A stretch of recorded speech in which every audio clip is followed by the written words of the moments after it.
Amour. Amour. Amour. Amour. Chers auditeurs, chères auditrices, chers non-binaires, bonjour et bienvenue dans Amour le podcast. Voilà, le thème est posé. Je t'imagine intriguée. Je vais pas te faire languir trop longtemps. Ici, on parle d'amour sous toutes ses formes et de façon décomplexée. Amour pour soi, amour des autres, de relations diverses, de faire l'amour ou de ne pas le faire, de sexualité en général avec bienveillance et respect. Et surtout, ici, on parle d'amour-passion. La passion d'un sport, d'une activité, un talent, un métier passionnel, ce quelque chose qui apporte de la confiance, du bien-être, des rencontres et toujours de l'amour. Je suis Isabelle, j'ai un fils de 4 ans. Je suis infirmière et de par mon métier passion, j'ai pu écouter beaucoup d'histoires d'amour et rencontrer des experts de l'amour. Alors j'ai décidé de créer ce podcast et d'aller à leur rencontre pour qu'ils te racontent leur vision de l'amour. De nos échanges, en toute intimité, tu vas découvrir, rire, pleurer, mais aussi t'informer. Je te propose même de participer. Sur ma page Instagram, amour.lepodcast, tout en lettres minuscules, tu vas pouvoir poser des questions aux invités des prochains épisodes. Je choisirai 2-3 questions que je leur poserai lors de l'enregistrement. On peut aussi se retrouver sur mon site amour.lepodcast.fr ou sur ma chaîne YouTube amour. Où je mets les coulisses de l'épisode de la semaine. Et si cet épisode t'a plu, tu peux mettre ton avis, le noter et surtout le recommander. Bonjour et bienvenue dans Amour le podcast. J'espère que vous vous sentez bien. Moi, ça va super bien. On revient donc cette semaine pour la seconde partie de l'épisode avec Maureen, thérapeute de couple, formatrice, créatrice de contenu et plein d'autres termes. On est tous et toutes des milliers de choses. Voilà. Si vous n'avez pas écouté l'épisode de la semaine dernière, je vous laisse aller l'écouter. C'est la première partie et cette semaine, donc nous sommes dans la deuxième partie. En vous souhaitant une belle écoute. On va revenir juste sur une dernière chose, parce que, sur les journées que vous faites avec Paul. Oui. Qu'est-ce que sont ces journées ? Alors, les journées immersion et d'expérience, c'est des journées qui ont été créées pour faire l'expérience des enseignements sacrés, comme j'aime les appeler, de la relation consciente. Donc, c'est vraiment des journées qui sont construites avec le cœur, avec amour, dans lesquelles on a envie d'accueillir. Alors, il y a toujours des thématiques, plus ou moins, mais l'idée de ces journées, c'est qu'elles soient vraiment ouvertes aux hommes, aux femmes, aux couples, aux personnes célibataires, aux parents et leurs enfants, aux amis, voilà, et que ce soit vraiment la relation qui soit mise à l'honneur, pas forcément la relation de couple ou de parentalité, ou tu vois ce que je veux dire, c'est vraiment la relation avec tout le monde et sa place, et on incorpore différentes pratiques, voilà, dans lesquelles on va par exemple faire de la respiration consciente, du breathwork, on va faire du Hatha Yoga, donc c'est une technique qu'on a créée avec Polo où on entremêle nos médecines. On va faire des ateliers, des pratiques psychocorporelles, des visualisations créatrices, des cercles évidemment de partage, voilà, des chants, voilà, plein de choses qu'on va construire. Et qu'on co-construit avec les personnes qui sont présentes. Et l'idée, c'est vraiment de vivre une expérience relationnelle transformatrice qui nous fait reconnecter en fait à la puissance de la relation, qui est pour moi la plus belle source de réparation qui soit. Voilà, à l'intérieur de soi, et la plus belle manière aussi de contribuer au monde et d'agir pour un monde humainement éveillé. Voilà, pour l'humanité. Voilà, un petit peu ces journées. Donc, on est toujours Paul et moi, et la team Eda qui est présente aussi. Voilà, au maximum, et c'est des journées qui vont se faire sur Toulouse, sur Bordeaux, sur Paris. Bon là, la prochaine c'est le 26 novembre sur Bordeaux, mais on en a prévu une aussi sur Paris, voilà, début d'année prochaine. Donc voilà, les journées immersion et d'expérience, c'est ça. Ok, super. Ça a l'air. Enfin, moi, j'avais vu justement des posts, mais t'en avais parlé justement sur Telegram à l'époque, et du coup, j'ai trouvé ça hyper intéressant. Et du coup, en fait, c'est surtout le co-créer ensemble. Ouais. J'ai trouvé ça sympa aussi. C'est très challengeant, Isabelle. De co-créer avec son mec une journée, oh là là. Surtout qu'on est quand même très différents. Et c'est ça qui est génial, c'est que Paul, c'est vraiment, lui, il est dans le subtil en fait. Paul, il est vraiment dans le subtil, dans l'invisible. dans les runes, dans le chamanisme celto-viking. Il apporte, tu vois, pour moi, cette présence, cette contenance, tu vois, cette écoute d'homme que je trouve exceptionnelle. Et en même temps, il agit énormément sur ce plan subtil. Et moi, on va dire que je suis beaucoup plus ancrée, beaucoup plus dans la matière, beaucoup plus dans le concret, beaucoup plus dans tu vois. Donc il faut arriver à mélanger, tu vois, ces deux polarités là. Et des fois c'est très challengeant puisque c'est vrai que j'ai mon côté quand même un peu contrôlant. Mais heureusement j'ai un homme qui sait s'y prendre maintenant et bon, je fais quand même beaucoup d'efforts, je travaille beaucoup sur moi, donc on arrive à créer des choses, je l'espère, vraiment sympas. Ouais, bah du coup ça m'amène à revenir sur les deux expressions d'amour que dont je voulais parler avec toi. On parle de les opposés s'attirent et les qui se ressemblent s'assemblent. Qu'est-ce que tu en penses de ces expressions? Tu penses vraiment qu'elles sont vraies ou pas?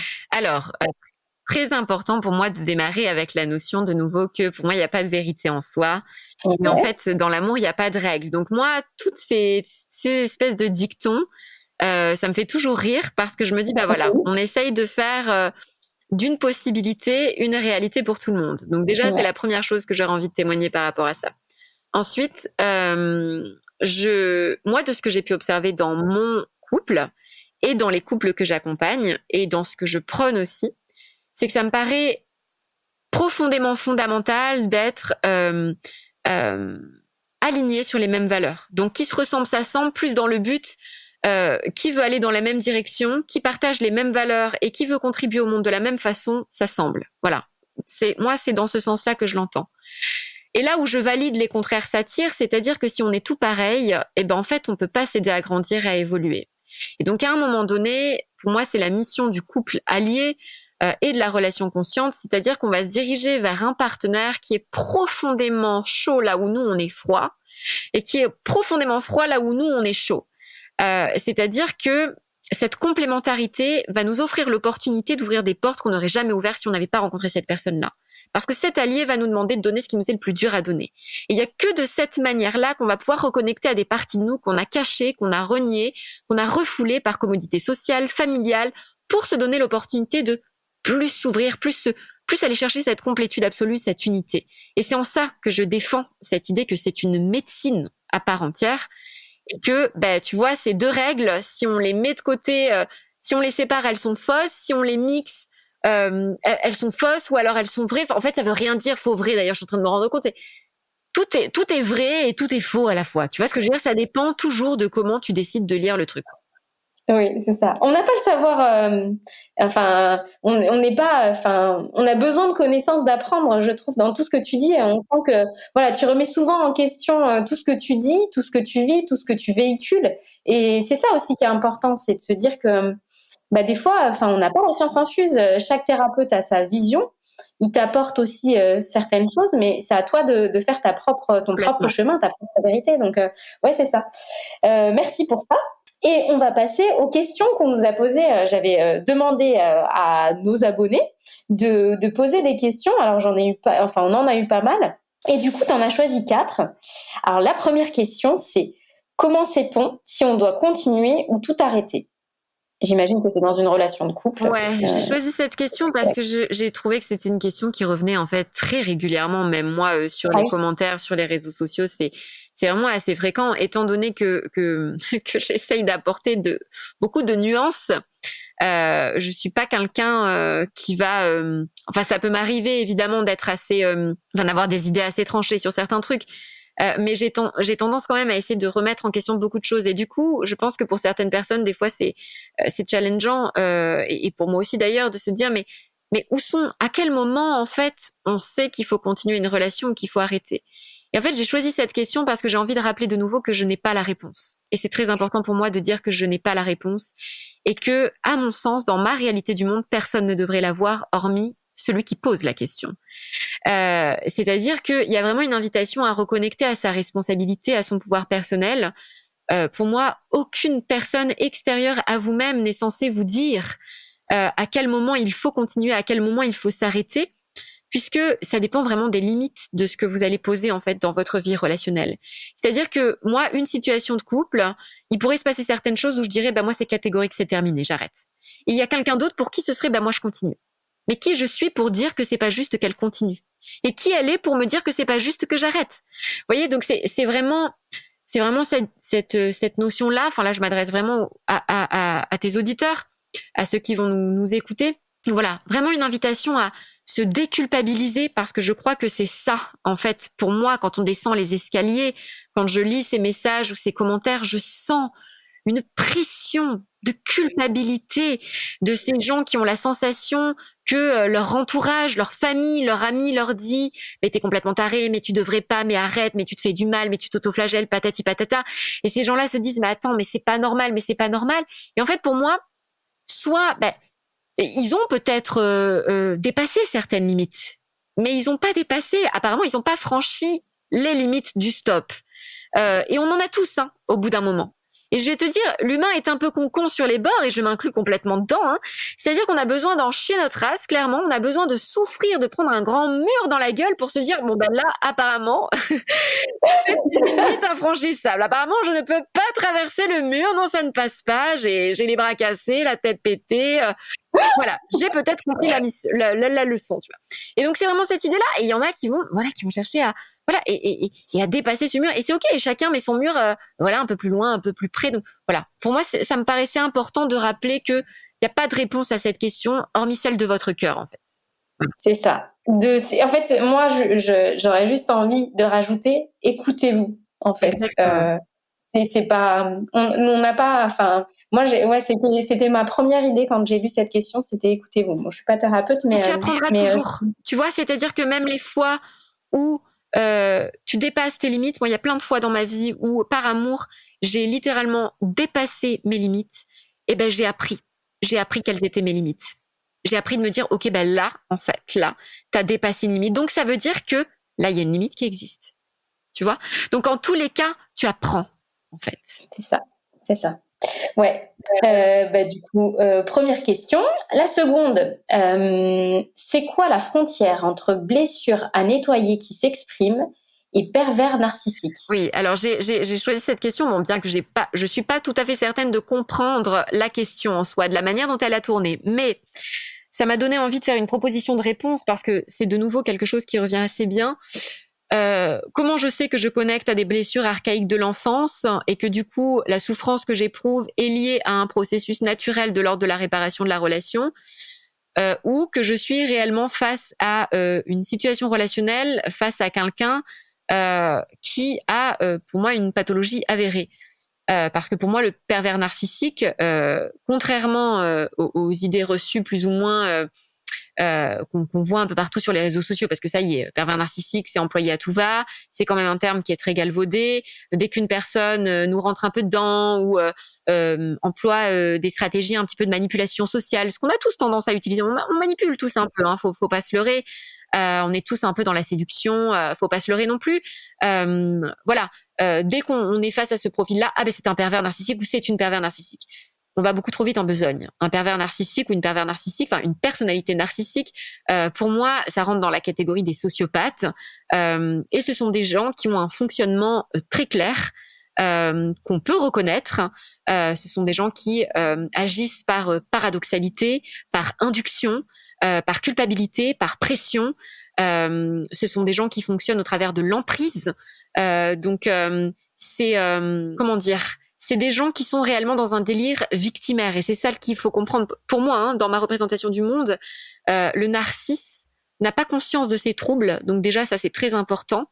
Il ne pourra jamais se remettre en question. Mais jamais. À l'heure actuelle, enfin jamais, je veux pas dire jamais, mais en tout cas, à l'heure actuelle, dans le milieu de la psychiatrie, on n'a toujours pas trouvé de méthode pour parvenir vraiment à réparer ces gens-là et à les aider, parce que ce sont des gens qui ont des failles narcissiques mais profondes, hein, qui ont littéralement été déstructurés dans l'enfance sur leur construction intrapsychique, sur la manière dont ils se perçoivent eux-mêmes. Et donc ce sont des gens qui sont réellement pris dans un délire victimaire, qui, une fois qu'ils ont leur proie, leurs victimes, qui sont généralement quand même des profils assez hypersensibles, hyper émotifs, vont en fait tout simplement considérer que c'est presque eux la victime en fait. C'est eux, c'est le narcisse qui est la victime de cette personne qui lui fait du mal, qui est dangereux ou dangereuse, qui est instable, qu'il faut qu'il parentalise, qu'il faut qu'il inductionne. Voilà, donc c'est quand même des profils qui sont très spécifiques et pour moi ne s'apparentent pas. Enfin, il y en a pas autant que ce qu'on prétend, mais ils sont bien là. Voilà, ils sont bien là malheureusement et il y en a aussi plus par moment que ce qu'on peut croire aussi. Donc voilà. Et donc il y a une différence majeure entre ce processus-là où là du coup on est face à quelqu'un qui va nous déstructurer, pour moi réellement, nous déstructurer. Et honnêtement, je sais de quoi je parle, et personnellement et professionnellement. Et la seule chose que je peux vous inviter à faire, honnêtement, je prends encore des murs par rapport à ça, parce que je pense que mon élan du cœur, des fois, se dit que l'amour peut tout traverser, mais je pense que c'est se protéger, absolument, et couper le contact au maximum, limiter le contact au maximum, parce que ce sont des gens qui sont extrêmement intelligents, et même chez des profils très intelligents et très aiguillés et très conscients, d'un point de vue même énergétique, ils arrivent à désarçonner, ils arrivent à inductionner, ils arrivent à rentrer dans la tête, ils arrivent à déposer des affects, des pensées qui ne nous appartiennent pas. Donc c'est vraiment de la perversion morale et de la manipulation et de l'induction et de la paradoxalité, parce qu'il y a vraiment cet enjeu aussi de je te dis blanc et puis demain je te dis noir et puis je soutiens aussi bien le blanc que le noir et je te montre que c'est toi qui as tort, que c'est toi le problème, que c'est toi qui es responsable. Donc vraiment fuyez, protégez-vous, entourez-vous de personnes qualifiées, compétentes, qui savent de quoi vous parlez. La justice peut aider, mais malheureusement, la justice n'est pas formée à ce genre de profil. Il y a de plus en plus d'avocats qui sont formés à ces profils-là par des psychiatres, et heureusement. Mais voilà, ça demande pour moi vraiment des formations importantes. Jean-Claude Masse, qui est pour moi un homme que j'admire beaucoup, qui m'a formé sur les dérives de l'emprise justement par rapport à ces personnalités-là. Est un homme incroyable qui a écrit plusieurs ouvrages sur le sujet et qui est un vrai spécialiste de l'emprise, puisque c'est vraiment comme ça que les narcisses fonctionnent, et autant les hommes que les femmes. Et concernant les blessures de l'enfance archaïque, pour moi on en a tous et elles vont toutes s'activer dans le couple. Et donc c'est vraiment très important de savoir que c'est pas parce que t'as mal à un moment donné dans ton couple que ça veut dire que t'es pas à ta place. Et une fois de plus, ce n'est pas un encouragement à alimenter la croyance de l'amour, ça fait mal. Ça, c'est un conditionnement que j'ai eu pendant longtemps. Mais ce que je veux juste te dire, c'est que, oui, par moment, ça peut être challengeant, ça peut être difficile parce qu'on vient réouvrir les failles et les blessures archaïques de l'enfance dans le but de les sublimer. Donc voilà, de nouveau, il y a vraiment une lecture à faire entre ma souffrance que je ressens et qui fait partie, entre guillemets, intégrante du chemin de réparation, et là, une souffrance que je ressens parce que je suis face à une personnalité qui met tout en place pour me détruire, en fait. Je pense que, des fois, quand tu y réfléchis, moi, je trouve que des fois, faut revoir aussi l'historique de la relation, voir comment ça s'est passé. Et souvent, à ce moment-là, tu vois si c'est vraiment des blessures ou si c'est quelqu'un de narcissique, pardon. Et moi, je vais parler un peu de mon histoire personnelle. Avec mon ex-mari, on s'est posé la question s'il était pervers narcissique. Et en fait, en refaisant le fil de notre relation, il n'était pas du tout pervers narcissique. C'est juste que la société nous avait inculqué qu'il avait, qui véhiculait des choses. En vrai, il avait juste ses blessures, en fait, ses vraies blessures de l'enfance. Et en rediscutant de ça, il me dit, en fait, j'ai 3 blessures. Et donc, on en a discuté et c'était ça, en fait. Et c'est vrai que la frontière est vraiment... c'est vrai que...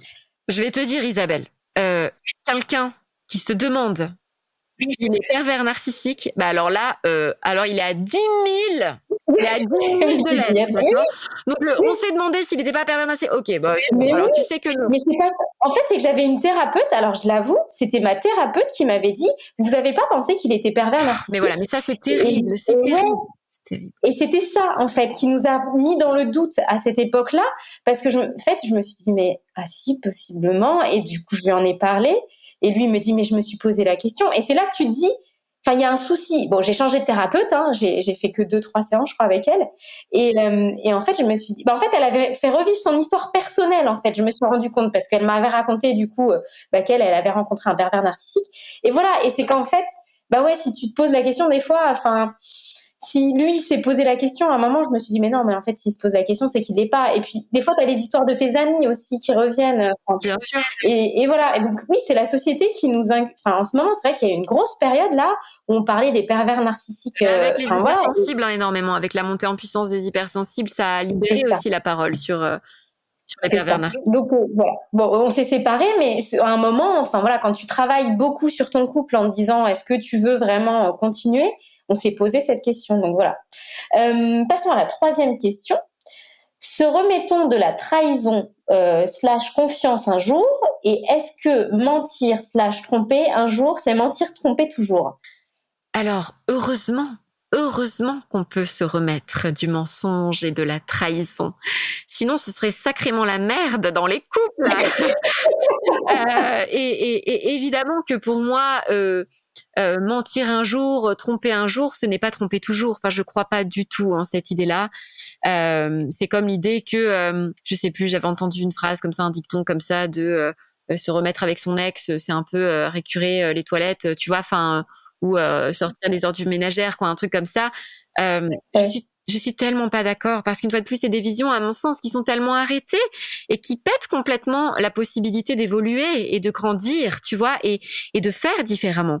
Et j'en parle d'un point de vue purement personnel pour le coup, par rapport à mon histoire avec mon allié, où on a quand même vécu beaucoup de mensonges, beaucoup de trahisons. Et bien sûr qu'aujourd'hui, même à 28 balais tous les deux, depuis toutes ces années qu'on se connaît et après tout ce qu'on a accumulé, bien sûr que ces trahisons et ces moments de vie, des fois, hop, elles réapparaissent et on a besoin d'en reparler.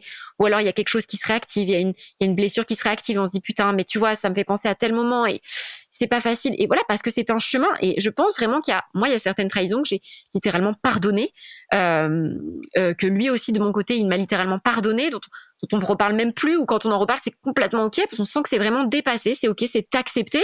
Il y en a d'autres pour lesquels on est encore en travail, encore en chemin, mais même dans les couples que j'accompagne, c'est magnifique, c'est merveilleux de voir à quel point ces couples parviennent à un moment donné à déposer de la conscience, à comprendre le processus de co-responsabilité aussi qui se met en œuvre, parce que pour moi, quelqu'un qui trahit, qu'est-ce que ça veut dire trahir quelqu'un en fait? Tu vois, ça veut dire quoi en fait? On est le seul à porter la responsabilité de celui qui agit, mais du coup, on sort complètement l'idée de l'idée que du couple, c'est deux alliés co-responsables en fait, tu vois, et qui co-créent quelque chose dans l'espace. Donc voilà, c'est comme ces notions de relations extra-conjugales. Enfin, pour moi, c'est un symptôme. Donc évidemment, il y en a un qui agit. Mais très souvent, quand on travaille ça avec les couples, on se rend compte qu'il y avait tout un contexte, en fait, dans lequel l'autre allié a très souvent aussi une part de responsabilité. Ça veut pas dire que on n'a pas le droit d'être en colère et qu'on n'a pas le droit de se sentir très mal et d'avoir un deuil, bien sûr, mais attends, ça se construit souvent à deux quand même, hein. Donc voilà, c'est vraiment cette idée-là. Donc je pense évidemment que on peut complètement traverser ces épreuves-là, et bien sûr qu'on peut pardonner, et bien sûr qu'on peut dépasser le mensonge et la trahison, heureusement. Ouais. Est-ce que tu penses que, enfin, c'est une question comme ça qui venait, est-ce que tu penses que dans un couple, on doit tout se dire? C'est une excellente question que tu poses, et de nouveau, il n'y a pas de règle. C'est-à-dire que je pense qu'il y a des couples qui ont besoin d'absolument tout se dire. Je pense qu'il y a des couples qui ont besoin de maintenir un espace intime. Moi, personnellement, dans ma relation avec Paul, je me rends compte que on est quand même très, très, très transparent. On se parle énormément, on se dit beaucoup, beaucoup, beaucoup de choses. Et il y a quand même des choses que moi, je vais pas lui dire. Et je sais qu'il y a aussi des choses qu'il va pas me dire. Pas pour se les cacher. Alors, probablement des fois pour se préserver mutuellement. Et pour moi, c'est une bonne chose. C'est une bonne chose de toujours se demander, attends, est-ce que ce que je m'apprête à dire va réellement servir mon lien, va réellement servir ma relation? Voilà. Donc, c'est déjà une première question à se poser. Et aussi, des fois, mais parce que tout simplement, il y a des choses qui sont de l'ordre de l'intime, en fait. Il y a des choses qui sont de l'ordre de, voilà, il y a des choses que j'ai envie de partager qu'avec moi-même. Et que j'ai pas forcément envie de lui parler, soit parce que j'ai pas envie de lui en parler, soit parce que j'ai la flemme, soit parce que je peux avoir honte, soit parce que j'ai peur à certains moments, c'est vrai, de sa réaction. Mais des choses que je lui dis pas aujourd'hui sont peut-être des choses que je lui dirai demain. Et des choses dont je lui parle aujourd'hui sont peut-être des choses dont je lui parlerai plus demain. En fait, voilà, il y a pas de règle, et je pense de nouveau que ça dépend de chacun. Voilà, ça dépend de chacun des deux alliés. D'accord. On va passer à la dernière question que tu as choisie. Comment reconstruire son couple sur une autre sexualité ? J'aime beaucoup cette question parce que pour moi, elle est vraiment dans l'air du temps et de nouveau, c'est quelque chose que je défends énormément sur les réseaux sociaux et que je prône dans Relations Conscientes, la formation que j'ai créée et que je prône dans la thérapie aussi du couple. C'est que pour moi, il y a vraiment tout à refaire là sur la sexualité. Il y a un déconditionnement profond à avoir. Il y a une révolution sexuelle à mettre en place. Parce que malheureusement, on n'est pas éduqué à relationner et de fait, on n'est pas éduqué sexuellement. On ne nous apprend pas, on est livré à nous-mêmes. La seule plateforme d'éducation sexuelle, c'est la pornographie. Et donc, on imagine bien les ravages que ça peut causer chez les femmes, chez les hommes, chez les couples hétérosexuels, homosexuels, tout ce que tu veux. C'est vraiment catastrophique. Sur le culte du corps, l'image de la femme, le rapport de force, certaines pratiques que je ne vais absolument pas condamner en fait. Chacun est libre de faire ce que bon lui semble, mais quand il n'y a pas d'éducation derrière, en fait, tu donnes une arme en fait. C'est ça que les gens comprennent pas. C'est-à-dire que tu peux donner une pratique géniale en fait, qui peut être très intéressante à explorer dans le couple, mais si derrière tu l'expliques pas, ça peut devenir une arme pour assouvir son pouvoir ou pour faire beaucoup de dégâts ou pour réouvrir des failles sans accompagnement derrière. Refaire des grosses reviviscences traumatiques. Donc pour moi, c'est gravissime ce qui se passe avec la pornographie aujourd'hui et surtout le fait qu'elle soit si accessible aux jeunes. Oui, et aussi par rapport de nouveau à cette culture genrée du corps féminin ou du corps de l'homme. Et donc pour moi, il y a vraiment un réapprentissage autour de la sexualité qui, pour bon nombre d'entre nous, s'apparente à la pénétration. S'il n'y a pas de pénétration, s'il n'y a pas de coït à la finale, alors ce n'est pas une sexualité, ce n'est pas un rapport sexuel. Je suis pas du tout d'accord avec ça. Pour moi, une fois de plus, la sexualité, elle démarre, ne serait-ce que elle peut démarrer dans le regard, elle peut démarrer dans le toucher, dans la caresse. On est déjà dans une sexualité, on est déjà dans une exploration érotique avec son allié. Et donc pour moi, il y a vraiment une invitation à se déconditionner, à concevoir qu'on peut vivre et explorer notre sexualité avec notre allié ou avec des partenaires sexuels. Déjà dans le consentement, alors ça me paraît fondamental, donc en revérifiant toujours si c'est ok, en parlant, en communiquant, en sortant un petit peu de ce qu'on voit dans les films, les romans de ah putain c'est la passion, c'est le truc, c'est le machin, on jouit, c'est magnifique. Non, on jouit pas toujours. La femme doit sortir à mon sens de cette injonction de devoir faire plaisir, de devoir jouir, de devoir servir absolument l'homme, le mener à l'orgasme. L'homme doit sortir de sa pression de devoir bander absolument, de devoir pénétrer absolument. Voilà, ça pressurise de ouf. Et le couple ou les partenaires sexuels, pour moi, à mon sens, doivent réellement réapprendre en fait à s'explorer, à se visiter dans la conscience, dans le respect, dans le questionnement, dans la communication. Et ça demande d'être éduqué sexuellement. Et c'est pas faute d'avoir fait des propositions dans des collèges et des lycées à plusieurs reprises me concernant. L'éducation nationale n'a pas l'air très concernée par ces démarches. Donc écoute, la suite reste à écrire. Moi, je dis souvent, je l'ai encore dit hier, moi, si j'étais ministre de la Santé, en tant qu'infirmière, il y aurait tellement de choses à créer. Juste pour rappeler que dans les besoins qu'on apprend en tant qu'infirmière, les 14 besoins de Virginia Anderson, les premiers besoins primaires, c'est boire, manger, uriner, etc. Mais il y a aussi la sexualité, en fait. Et je trouve que l'amour de soi et l'amour des autres et faire l'amour, c'est vital. Alors après, ceux qui sont asexués, mais moi, pour moi, la sexualité, c'est aussi apprendre à s'aimer soi-même et du coup se découvrir, mais pas se découvrir par du porno. Je suis totalement d'accord. Je trouve ça tellement fou. La facilité d'accès justement à ça sur les réseaux sociaux, sur TikTok. Il y a des gens qui diffusent des choses en live, ça me fait halluciner. Ouais. Et de me dire que les gens à partir de 10-12 ans voient ça, parce que je crois que c'est ça le minimum d'âge pour avoir accès à TikTok. Et je trouve ça halluciné parce que donc moi je suis rentrée dans une association bénévole où il y a des jeunes. Et c'est il y a quelques semaines, donc j'ai pas eu le temps vraiment de rentrer dans le sujet de la sexualité. Et je me dis toujours qu'il y a tellement de choses à faire sur ça, sur la sexualité, sur leur vision à eux, parce que nous, on nous a apporté. Moi, j'ai 34 ans, et je me souviens le seul film que je me souviens, c'était les films de Canal+ ou les films d'M6, où les rapports c'était une femme soumise à un homme, avec une force dominant, etc. Et la sexualité, pour moi, c'est pas du tout ça. Et c'est vrai que de réapprendre après, quand tu as eu ces schémas-là, c'est très compliqué de les déconstruire dans ton couple. Et surtout de te dire, rentrons dans les termes, de te dire, moi, je veux ma sexualité à moi, je veux me masturber moi, en fait, toute seule. Et en fait, c'est actuellement, là, on revient dans tout ce qui est accessoires, sextoys et tout. Mais il y a quelques années, moi, j'aurais dit que j'aimais me prendre du plaisir seule, c'était compliqué parce que les gens n'auraient jamais. C'est d'apprendre à s'aimer d'abord avant d'aimer les autres c'est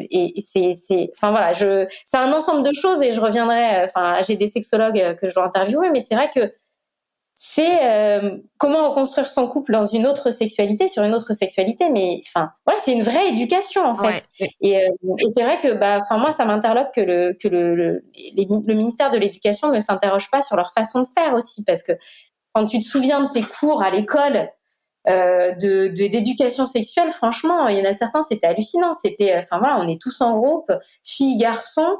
Tout le monde rigole parce que tout le monde est gêné. À un moment, c'est un sujet qui pour moi est pas sérieux, mais qui est important en fait dans l'acceptation, dans la confiance en soi, dans l'estime de soi, dans l'amour que tu peux t'apporter et en faire ça. Et il y a un rôle parental aussi dans ça. Moi, mon fils, il a 4 ans. Et du coup, lui laisser ce temps, par exemple dans le bain, pour lui dire apprends à connaître ton corps.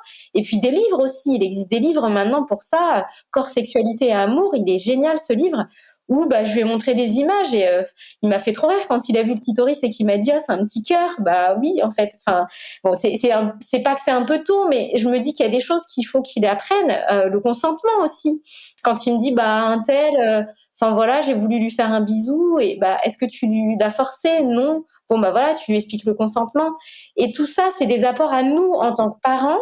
C'est aussi des remises en question. Hein. C'est dur aussi de se remettre en question parce que nous, on n'a pas eu du tout ces schémas. Moi, j'ai pas eu du tout ce schéma-là de ma mère. Les règles, je les ai découvertes au moment où j'ai eu le premier saignement, quoi. J'ai pas, lui expliquer par exemple ce qu'est les règles à mon fils. Je me dis que c'est aussi un apport. Et c'est ça, en fait, tout ce qui est sexualité. Je trouve que ça devrait être ça à l'école. Et par exemple, remettre les cours de couture à l'école pour que les nanas puissent se faire des culottes de règles et les mecs des slips chauffants, je sais pas, ce serait 1000 fois plus logique bref,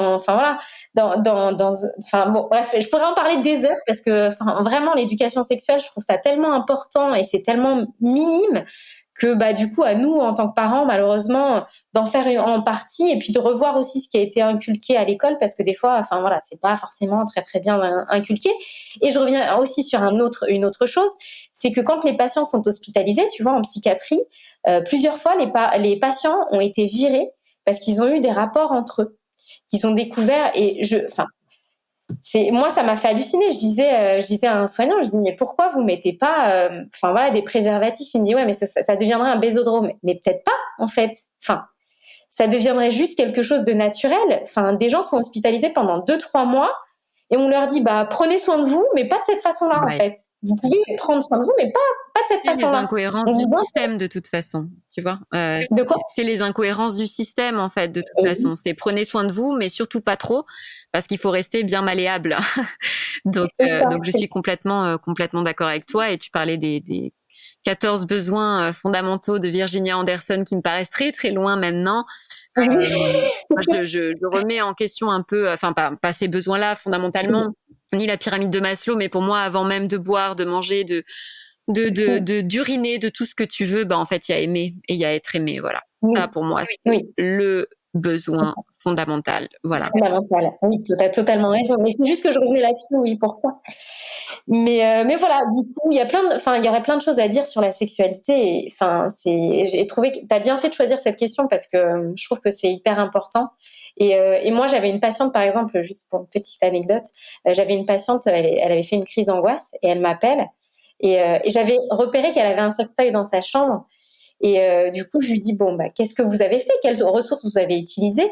Donc elle me dit j'ai essayé de marcher, j'ai essayé de respirer, cohérence cardiaque, etc. Et je lui dis j'ai vu que vous aviez un sextoy, est-ce que vous l'avez tenté?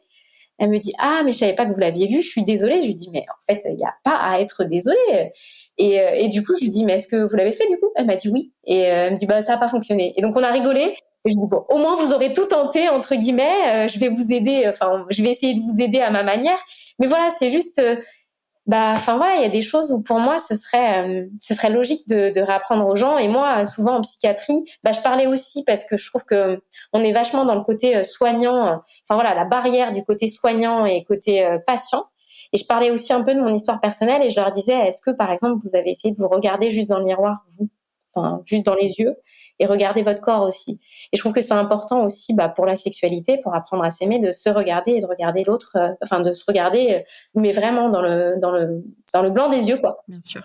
Donc voilà. J'aurais 3 dernières questions. Ouais. Un conseil, après, t'en as tellement donné qu'un conseil au couple, je pense que celle-là, on peut en vrai, on peut la squeezer, hein, je me la barre.